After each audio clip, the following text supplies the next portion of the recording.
Kind of late.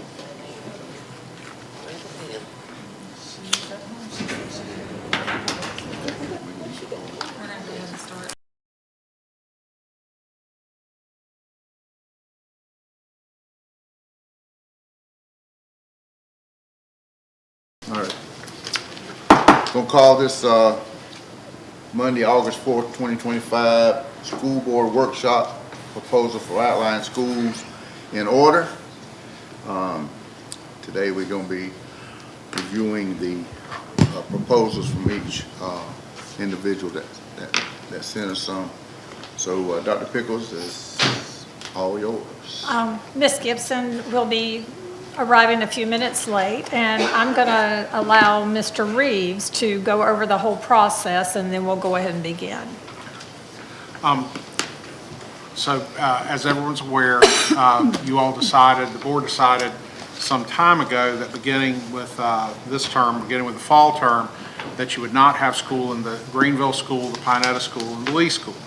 And so you all are allowed to dispose, and so that the board decided would make those surplus properties. Now, you all are allowed to dispose of surplus properties. You have very broad discretion. You have to dispose of surplus properties, though, in the best interest of the public, and that's what the Florida statutes say. So and you have very broad discretion. You have very broad discretion in how you wish to approach the issue and how you want to consider it. So what the board decided, and at my recommendation, that would be the best way to consider it would be to advertise in the paper that you all were accepting proposals from groups that were interested in those schools, and they would give you proposals, and then you would evaluate them and decide ultimately on how you wanted, or number one, if you wanted to dispose of the schools, and then how you wanted to dispose of them. So we ran that advertisement in the paper. We got in the proposals. That's what's here today, so that you all can talk about those proposals. Now, ultimately, if you decide to dispose of a particular property, what you would need to do, you can't do that by a simple vote. You can't do that today. But what you need to do is give me some instructions on how you want me to draft a contract. That would need to be drafted. We'd bring that back. Y'all can have another workshop if you want, or you can take it to a regular meeting, or however you want to do it. But you can't make any final decisions today. What you're doing today is you're talking it over and trying to make sure, number one, that you fully understand the proposals, and number two, as to you can talk about whether you think they're in the best interest of the public. There are some generally, and again, you have very broad discretion. Generally, in the past, when this district and other similar districts have conveyed property, you've got kind of two basic choices, though. One is if you want to just sell it like you were selling a piece of property on your own, you would try to get the fair value for the property. And then if you do that, generally what boards tend to decide is that they just convey the property. So in other words, they're paying you a fair price, you give them a deed, it's their property, they do what they want after that. Generally, if you're conveying property for less than for no consideration or less than the fair value, generally school boards have decided to put conditions on the conveyance. So in other words, it could only be used for a blank, whatever that use was, or if they try to sell it, that it reverts back to the school district, those types of things. Those are all, you're not required to do any of that, but that's generally how people have done it in the past. So with that kind of framework, I think let's kind of look at the actual proposals, and y'all can have your questions answered and talk it through. So, thank you, Mr. Reeves. The order I kind of posted them, I started with the town of Lee, so we'll go ahead and start with the town of Lee. If you'll come on up and explain your proposal. Okay. Sona Hazlett, and I'm town manager of town of Lee, and our proposal was prepared by Mayor James Ruzzi. Our opening message is the town's position is the town of Lee has submitted a formal proposal to acquire the former Lee Elementary School property for use as a small business district, an essential municipal and community services hub. This is not for private development. It aligns with our zoning comprehensive plan and the needs of our residents. We are not here to be adversarial. We are here to protect and serve our town. What we've already done. We've passed a resolution of intent to acquire the property.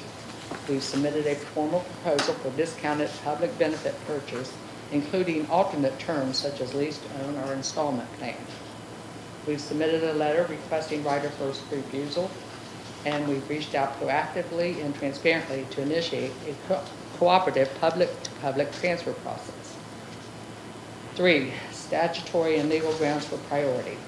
Under Florida Statute 1013.281, school districts must dispose of surplus properties in the best interest of the public.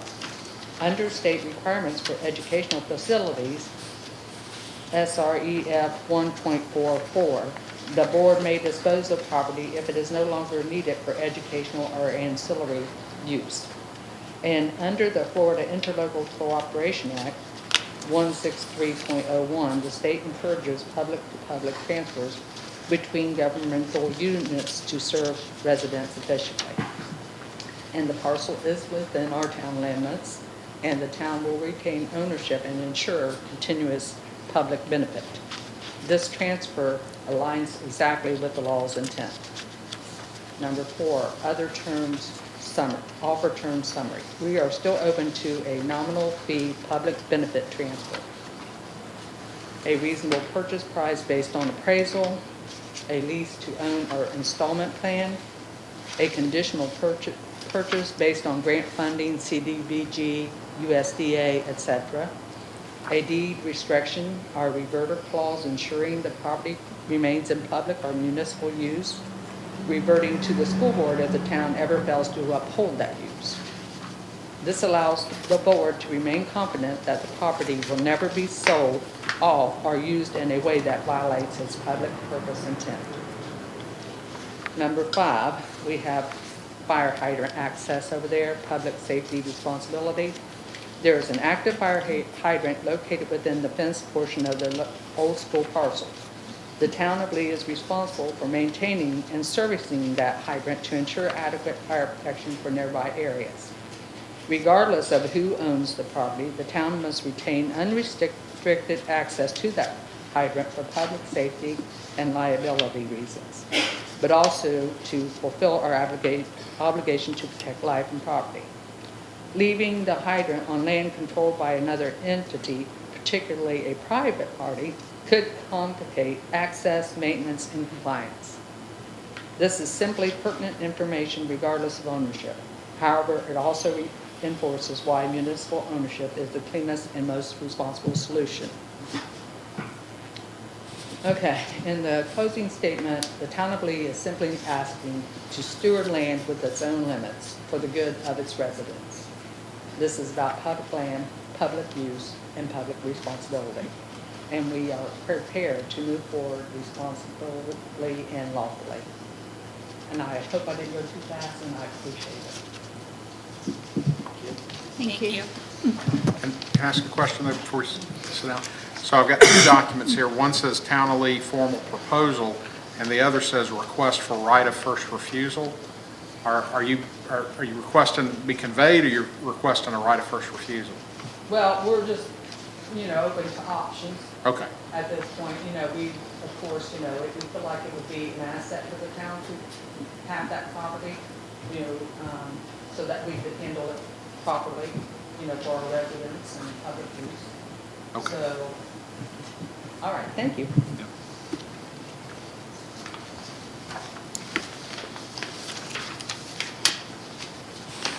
Next, we'll hear from Mr. Shadrick.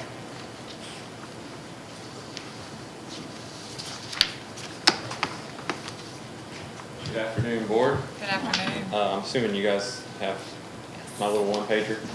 I want to make a proposal, or this proposal is for the side parcel, 072 North 10, 5910, which is 2.25 acres beside Conetta School, and it's a cash offer, as you can see, for the property. And it would be just held in my land holding company as an investment. Is that portion, is it separately parceled out? Is that what you're saying? On the PA map And the it PA, is, and okay. then on y'all's request for proposal, there was 2 separate parcels, that's why Okay, 'cause I originally wasn't sure about it, and I think I might have talked to, I talked to you about it, talked to somebody about it, and Are we, they were like, sure, you can do whatever you want, so I put it in, but. I don't know what, it does, so this is only for a portion of land, not including the building, yes? Yes, no, I this see is that, just the okay. 2.25 acre. Okay. It was the old baseball field. I see That's that. separately fenced and everything. And I'm Okay. not sure where the fenced property line is and all that, but Okay. I didn't include on there, but I would also pay for a survey to be done. on that. So that's 2.5 acres. I'm sorry. I got it. I'm just talking out loud. Gotcha. Okay. Okay.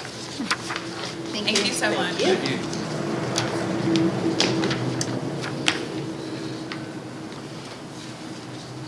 Next, we will, Mr. Cornegay, are we going to hear from you, or do you have somebody else for your spokesperson? We have a group. Okay, we're going to hear from your group next. Good afternoon, board. Good Good afternoon. afternoon. This is going to be a partnership presentation, but we're going to start off with Dr. Rose. Good afternoon, everybody. Good afternoon, board. Thank you for the opportunity to reply to this response for disposition of what is currently Greenville Elementary School. So we have a partnership, public-private partnership. We've been working in collaboration with the town of Greenville. And with this collaboration, what we've done with the nonprofit and the for-profit is really work to help them identify different opportunities, bring additional grant opportunities, work with the legislators to bring additional funding to the town of Greenville. So we want to talk a little bit about our historical partnership. So over the past few years, we've done a number of things in partnership with the town of Greenville, including grant writing. We can talk about that a little bit later, some of the grants we've been able to help the town secure.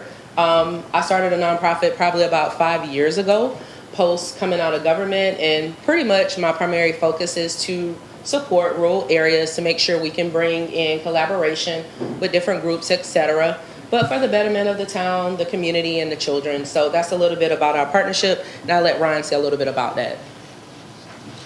Thank you, Dr. Robinson. So for you all who may have seen a number of events we've had in Greenville for the past few years, a lot of has been in partnership with this nonprofit. This has really helped us sustain some lifeblood in Greenville to bring citizens a lot of resources and to really give some more revitalization and lifeblood into our community.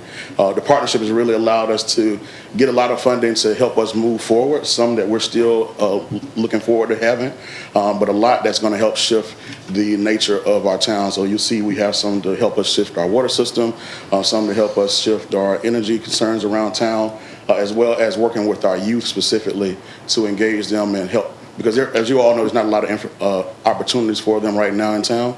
And so we want to make sure we're able to build that up a little bit more. And the partnerships we have for the past few years has been helping us do that. And that's what you, Dr. Rhodes. Thank you so much. So the partnership structure, of course, with the town at the forefront, leading this in the best interest of the public. We have the foundation. We're joined here by our COO, but really our consulting arm of the company can help with maintaining different leases, different things related to the property. But I'll turn it over to Dr. Sanders a little bit to talk about the nonprofit, what they're focused on, and how they are trailblazing with bringing in funding for rural areas. Good afternoon. Thank you all for having us. So my name is Dr. Jonathan Sanders, and I currently serve as COO for the foundation itself. What we do is our main focus is to help to improve the well-being of the communities that we serve, particularly the town of Greenville, where we are investing in the education of the students, the kids that's there, by tutoring, the food access of the community, as well as the health and well-being as far as prevention of chronic diseases and such. So as a foundation, we're helping to mobilize and build that community into a strong community that can, in the future, stand on its own. If I add a little bit more to that, Dr. Sanders, as you'll see, this is not a typical move that we're doing. This is not just one entity or the town asking for this, but this is a partnership to make sure that this is a sustainable work. You'll see there are different arms to this project that we want to make sure that is not just something that lasts 1 year, but it's a sustainable project. And so with the town, in conjunction with the nonprofit and LLC, being able to help manage this and bring resources to the town will really help us to have a lot more hands on deck to make this a really, really resourceful and hopefully progressive move for citizens in the town of Greenville. At the foundation, we have dedicated grant writers. We have a location in Tallahassee, Florida, but we also are proud to announce we just moved into a new location in Greenville. So the foundation has an office in Greenville, Florida at the old primary school. So happy to announce that we have a physical location that we'll have people working out of the office arm of that. So happy to have that to make sure that we can not only help to serve, but we also employ people from Greenville as well. So the proposed use of this center would serve as a community resource center.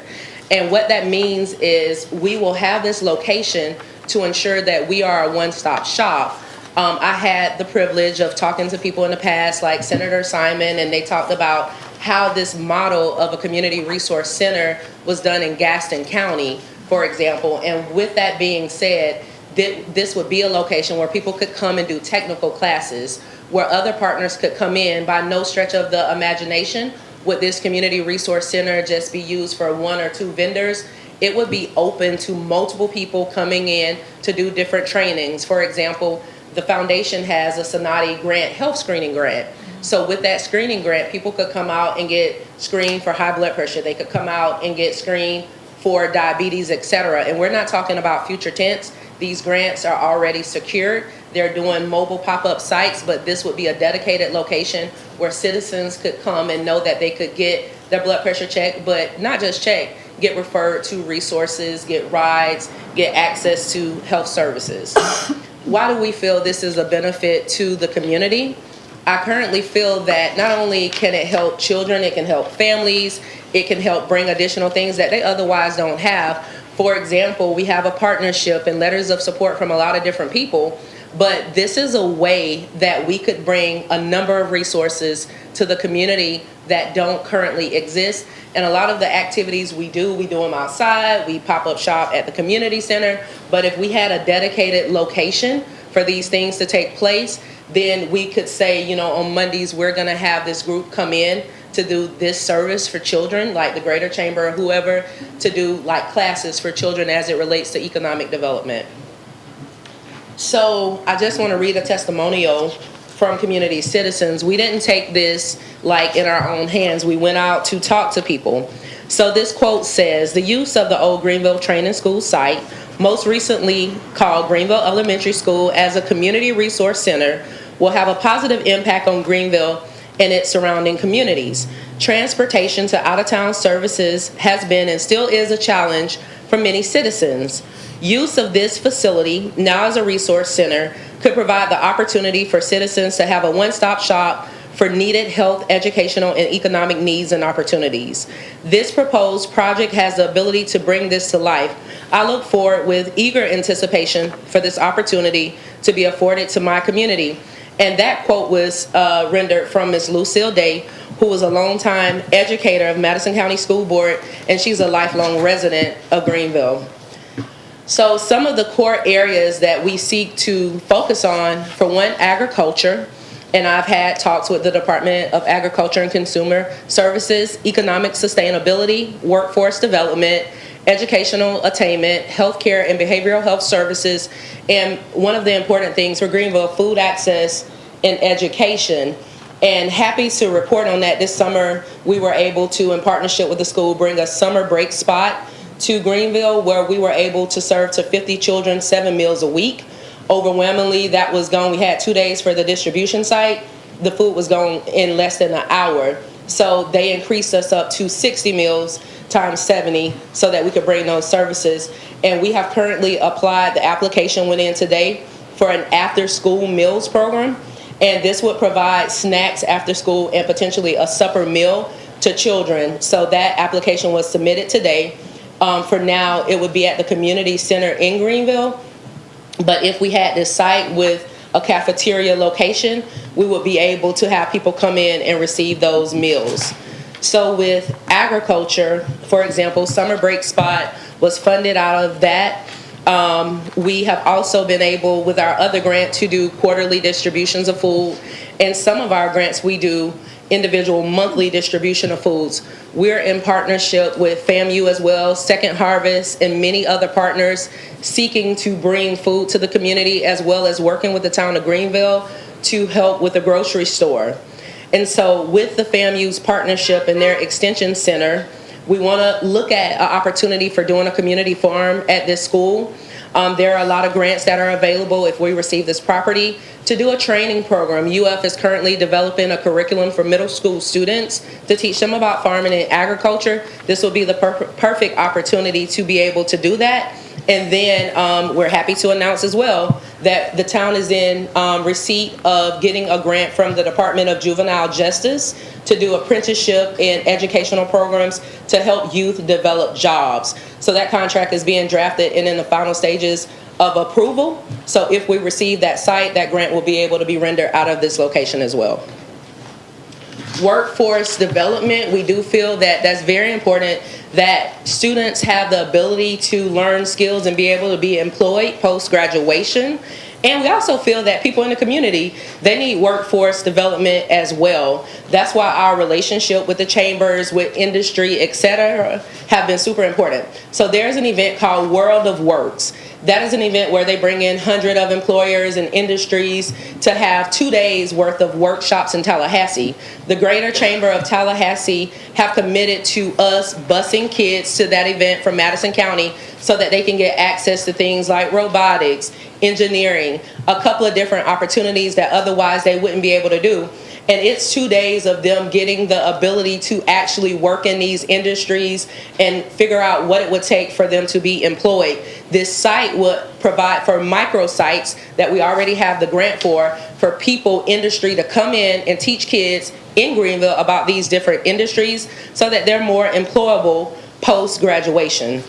When we look at educational attainment and the ability to have tutoring, for example, at the school, this would never be used for a site for a school. In the event that the Community Resource Center closed, it would go back to the school board. This would only enhance with additional opportunities for kids to come and receive tutoring there.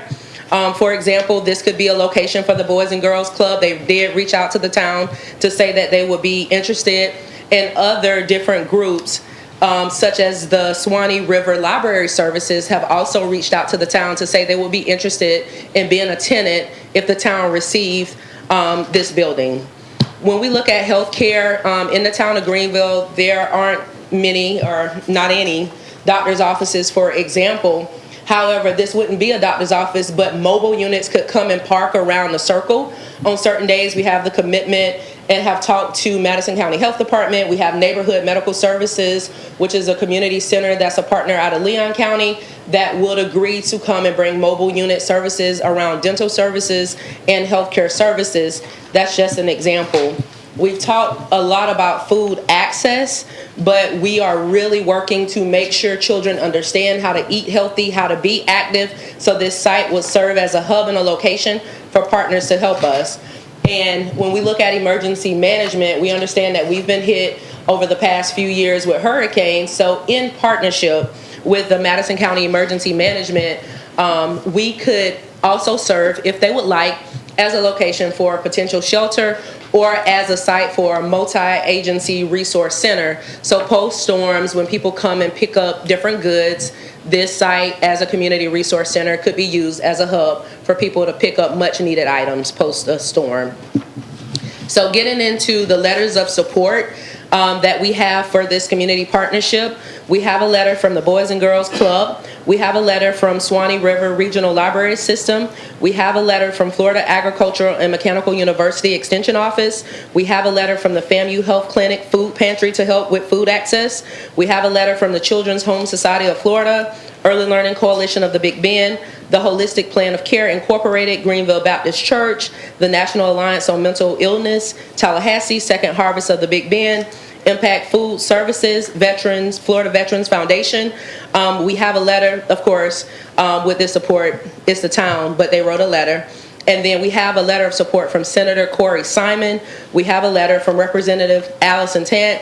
We have a letter from Madison Chamber of Commerce, and we have a letter from the Florida Department of Health in Madison County. So an overwhelming commitment from partners in the best interest of the public to have a center of this. And here are a few snapshots of the letters that we have that's included as a part of the proposal to help us out. So we propose to acquire the school property at a discounted rate. The town is economically constrained. They're working on many issues, including water, the grocery store, etc. And so with this, all of the funds that we would receive from any tenants would directly be placed back into a fund that supports the sustainability of the property.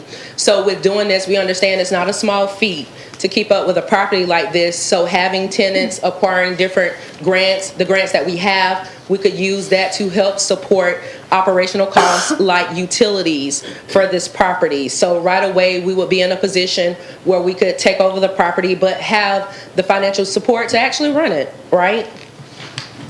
And in conclusion, what I feel is in the best interest of the public for this Community Partnership Resource Center would be for the town of Greenville to obtain this property. And we have worked in a collaborative fashion over the past few years to bring in money, resources. We have people that are very good with grants. We have people that can help support this. But most importantly, we have the support of many community members. We have the support of faith-based organizations, etc. And we want this to be a way for people to improve their health and well-being in the county. And so we are open to additional partnerships with additional partners. This is not a closed partnership at all. We're very thankful to the board for listening to our proposal, and we look forward to working with everybody if the town of Greenville can acquire this property. And this is a little bit of an org chart. We want to thank Dr. Kingston, the town manager, for her amazing leadership throughout these efforts. We have our mayor, Ryan Carnegie, here. We have Dr. Sanders as the COO of the foundation, and I'm very humbled as a longtime community member of Greenville. I was born and raised there, and happy to help serve my community. Thank you for listening. Thank you. Thank you.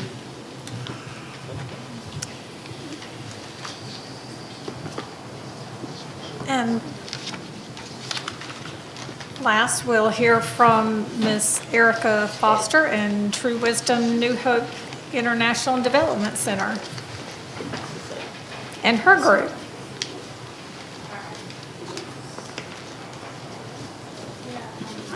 How do we connect our presentation? I'm very sorry. That would be him. If we could get a little assistance. Website, if you want me to put that number in. Okay.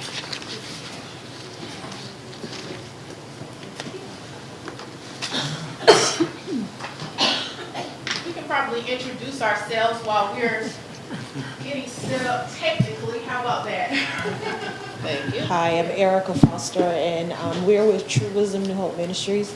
We are based out of Tallahassee, Florida. This is Danielle Shackelford, Keisha Corley, I'm sorry, Keisha Tullis, and Valerie Taylor. Hello. Hello.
So she's waiting for it down there to pass it down.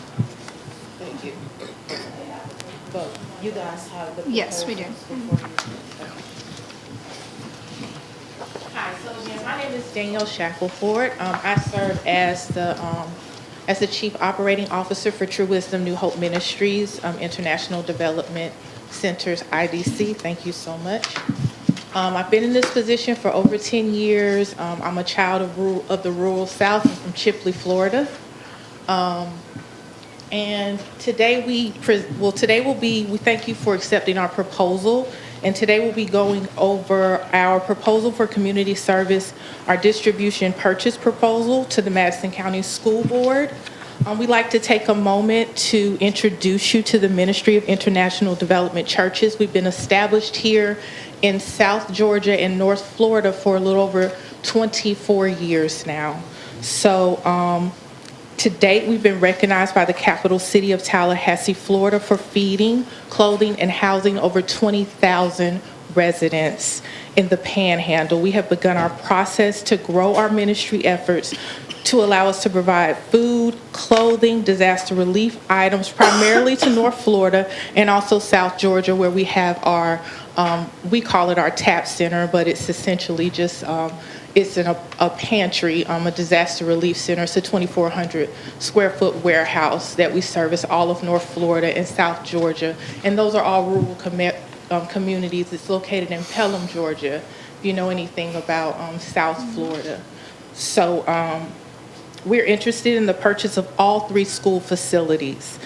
This is for the purpose of creating a national food distribution facility, faith-based resources, and shared community space to include emergency storm shelters and community facility rentals for Madison County, Florida. And you have the offer there that we made for all 3 facilities, I think, in your packet. We're also open to negotiations about owner financing and things like that, if that's an option. I didn't think it was via the board packet though. But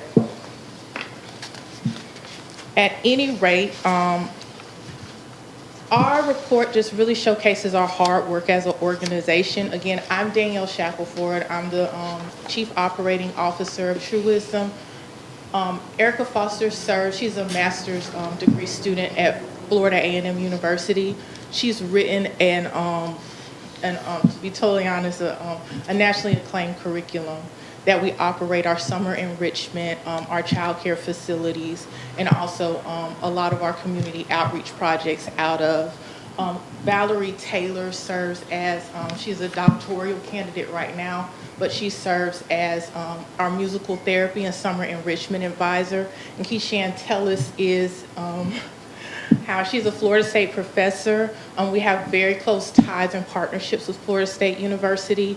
She's also the Associate Dean of the Students First Academic Advising Program, and she also serves as the founder of Rutledge Corley Foundation that offers college readiness and career placement for students in North Florida and South Georgia. It's also a partnership with International Development Churches where we offer scholarships, book stipends, and things like that. We did so in Gaston County this year, which we also have a presence in Gaston County, Jefferson County, of course, Tallahassee, Florida, where we're headquartered as well. No, are we not? No? Oh, it's cool. Okay, no problem. So just a little bit about our numbers at a glance. We've been here for 23 years. We've helped over 20,000 residents, and we've grown our services exponentially 20% each year. We've actually offered over 520,000 volunteer hours across North Florida and Southern Georgia. So that's no stretch of the imagination. We work really hard. To be totally honest, we're just a hard-working group of people. We have 374 acres, of which we set aside over 100 acres in Holmes County as well. Like I said, we service all of North Florida and South Georgia. That's our City of Refuge farming and agricultural project. It has 3 lakes, and we service residents and children. It's a free farming and agricultural camp for kids. The Greenville property, what we're looking to do with that property is essentially grow and expand. Of course, that's in Holmes County. So we're looking to grow and expand our agricultural project to Greenville. We'll be doing hydroponics, and we have a huge partnership with the 4-H, the IFSAS. We're actually a neighbor to them in Gaston County too. So we'll be growing that project, essentially, that agricultural project for Madison County children here at the Greenville property. And that was the purpose of that. We really want to grow and make that a regional area for farming and agricultural projects, which is something that we've been doing on that property since 2013 now. So we've been developing that project, and we just want to grow it, essentially. We service over 15 communities, and we have 10 partnerships. We have partnerships with the Walmart Foundation, PetSmart, Home Depot, also the Florida Department of Health, the 4-H Extension offices, Capital Area Action Community, and we're looking to house and have, again, office space for those areas in these facilities, essentially to be able to get needs to the residents of Madison County. We'll be doing sustainable development projects, and we also have testimonials in our packet. We don't just service children, we do entrepreneurship. We've launched over 12 small business owners through our mentorship programs in Leon County. And of course, we mentor students, but again, we also mentor adults, GED programs, things of that nature. We've done all of those things since we've been established.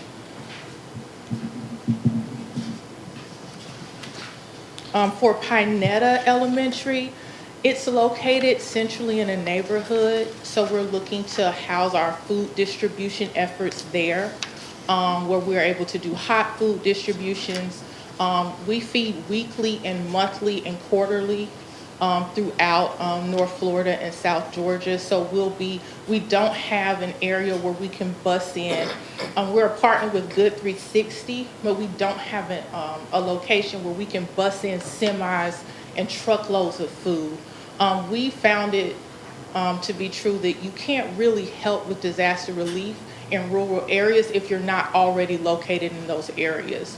So that's why it's really important for us to have a central station here in Madison County so that when disasters hit, we know 2024 was a hard year for us, for hurricanes and disasters, and ironically now tornadoes. So, you know, we were really successful and able to get our disaster relief efforts out, but again, we want to grow that. So that's what that facility would operate as, and Lee would operate as a summer enrichment and basically a house for the arts. We wouldn't be competing with any organizations as far as school readiness or anything like that. As far as a school board, we would only be doing enrichment, art programs, STEM research. We have a partnership with the FSU Mag Lab. We have a lot of partnerships. I'm trying to run them through my head as we've acquired over the past 15 years. So we do good work. We've done good work. We've received 2 citywide proclamations for our efforts across Tallahassee, one from Mayor John Marks and from our current mayor, Mayor John Daly in 2023, where he recognized us for our service and presented us with the key to the city. So I'll segue, kind of move out the way, give others an opportunity to say something and find out if you all have any questions for us. Yes, pretty much Danielle has said it all. Does anybody have any questions? Did you mention you were interested in all 3? Yes, we Yes. are. Did you say what you were going to do with Lee Elementary? Yes, that's Yes. our summer arts, like our That's your STEM, summer arts, okay. robotics. We have partnerships with Trade with Electric. A number of apprenticeships are really important to us. Vocational careers, a lot of internally in our organization, we've done a lot of training, HVAC training, plumbing training, things like that. Electrical. Yes, electrical. We have great relationships. So a lot of those business owners are looking to come in and be able to do just training projects. A lot of what we find out a lot of times when we're talking to our business owners, they always say, I just don't have time to train somebody. I wish there was somewhere where they could be trained before they get to me. when we're doing job placement, in those areas, because they do apprenticeships, but sometimes when you're a small business owner, and a lot of times our mom and pop operations are what you're gonna see in our areas, they need people that are already trained. So what we're looking to do is also set up training services, vocational, a pipeline outside of college, because everyone doesn't want to go to college, and that's okay. But you'll always need an electrician, you'll always need an HVAC guy, you'll always need a plumber. So we're looking to grow those projects with a lot of our young men and women in the communities that we already serve. And there should be an addendum in your package of the breakdown per school that we're offering. Yeah, we emailed that out as far as the numbers that we're assigning to both facilities, to all these facilities. Thank you. Thank you so much. Thank you all.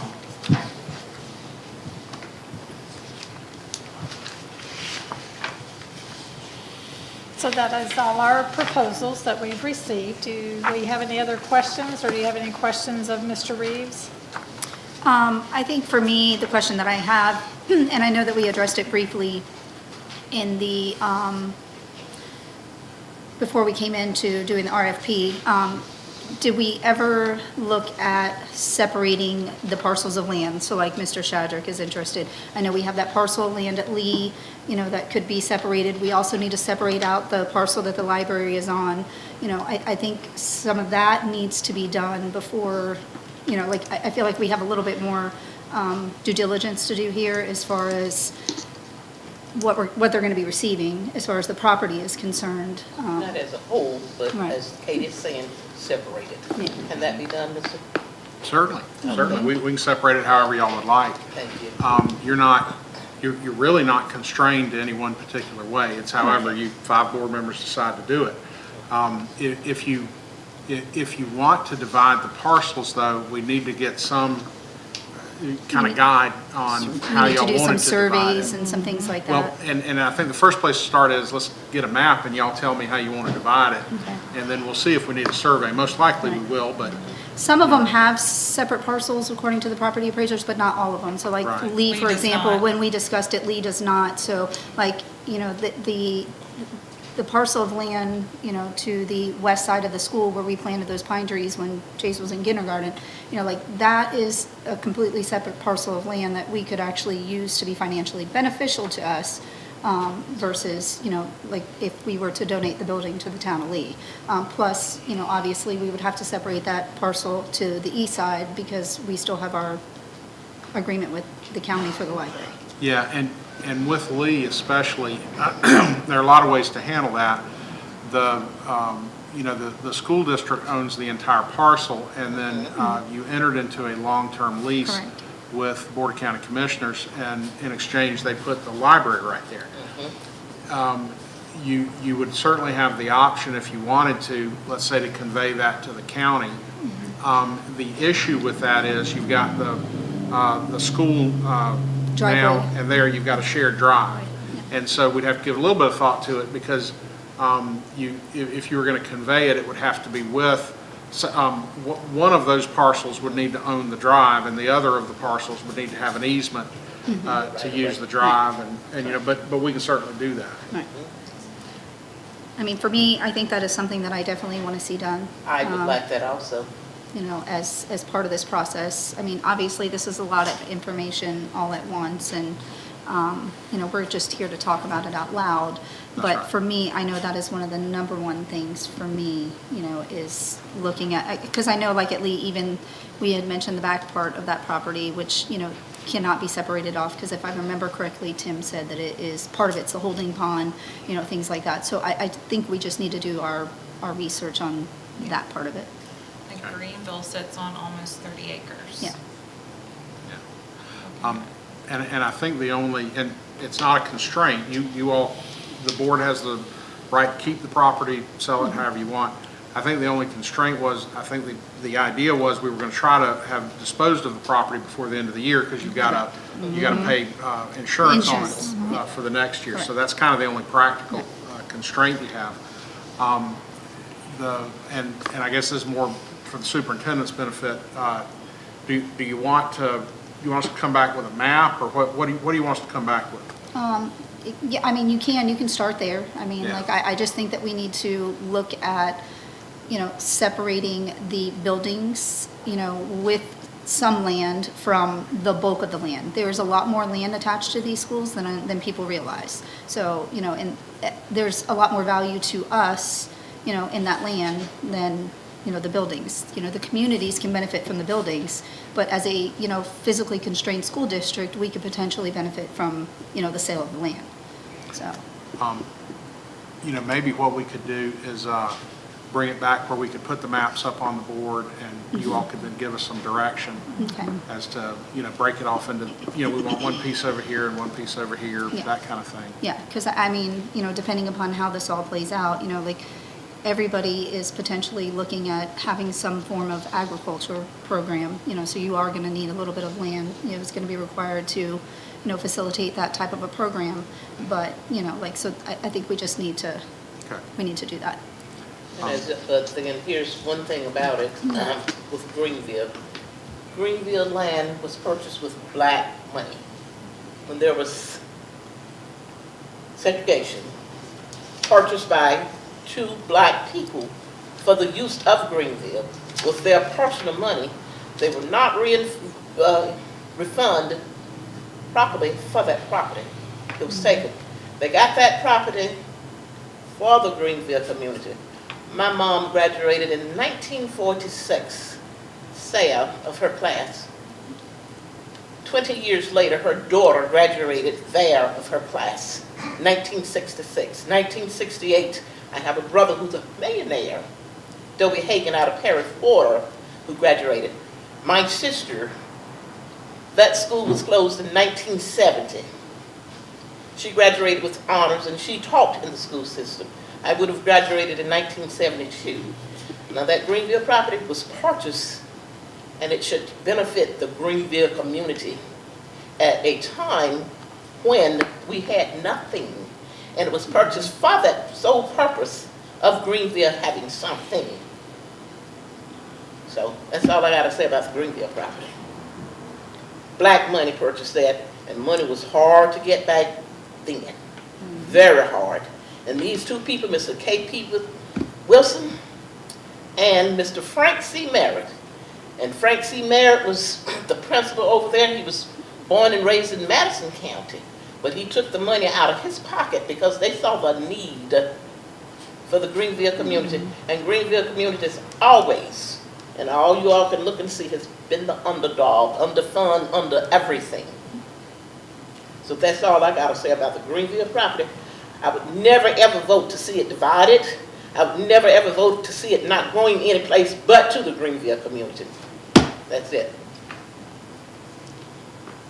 Black money, way back during the Depression.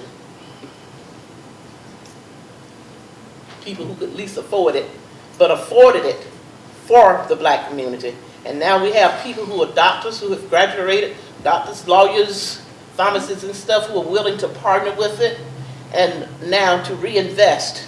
We just had the Greenville Training School reunion. So many people are willing to donate money and invest in that because they graduated from it. That Greenville school is what made them who they are. And I've just been overflowing with calls and whatever and everything. All time of night, all time of day, people stop by your house. You can't go and visit in Greenville. I was born and raised in Greenville. Well, so was I, and I might not have been back then, But you but did. my educational foundation started there, so All right. I agree. So could we have another workshop on the 18th at 4 o'clock, and I'll bring the maps back at that time? I think so. Are you good? What, you said what day? On the 18th, prior to our next Before our board next meeting. Before our board next meeting. board meeting, yes. When? At 4 o'clock? On the Let me 18th. ask a question before we make any big dates. Wait a minute, let's. Oh, okay. Why are we having this before a board, why can't we have it in addition to a board meeting at 6 o'clock at night? It's a workshop. Well, it's actually presenting information, right? Just like this was today. So, I mean, this could have been done at 6 o'clock when the people were able to attend, who wanted to attend. But they can't attend because they're at work right now. So in other words, why was it done at 2 o'clock? Well, I got some that worked at night and they couldn't be here, couldn't see it at night. I mean, Okay. you Well, can't but- please everybody. No, It no, looks but, pretty well attended to me, to be honest. well, yes, but this isn't everybody right here. I mean, this is just, a handful of people, which I'm glad they were able to attend. That's just my 2 cents.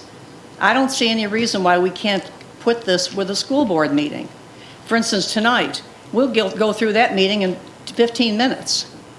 So this could have been done at 6 o'clock at night. But I'm just voicing my opinion. The majority will rule, so it's, I like it like this. 4 o'clock, good meeting. When is the next meeting? The 18th. On the 18th, August 18th? August 18th. What time? 4 o'clock. Okay, does that suit you, Ms. Carroll? That's at least, some time before I'd the rather 6 have it, o'clock. I'd rather have it at 5 o'clock. Can we do it in an hour? Because that's closer to 6. Now, it's not for me. I can show up at 5 in the morning. But I mean, see, it's but just, Let me just explain my way of thinking. okay, It's a workshop, yeah. and since it's a workshop, we don't know how many questions, how many answers we're gonna get, how many people are going to appear. Mm-hmm. So 1 hour really to me would not be enough. So the 2-hour time frame, would kind of be more suitable to me. That's all I'm I can saying. understand that, but I mean, I'm willing to come at 6 and stay until 10 if I have to. Me too. Yeah, I know it. I know it. So in other words, it's not a problem at night. And it's just, I'm just speaking for those people who can't attend. Can we have it following the meeting? I mean, can we do it following the meeting? And if anyone would like to attend, they can stay following the meeting? That's up I to you can stay five till board 10 members. o'clock as well. Well, that's fine with So me. instead of 4, what are we talking about? I After would the say, meeting? I would say immediately following the school board meeting. Okay, thank you. After the August 18th meeting. That'd be good. So you, Mr. Chair, What? what, Hey, I'm good with whatever. I don't ever go to sleep anyway.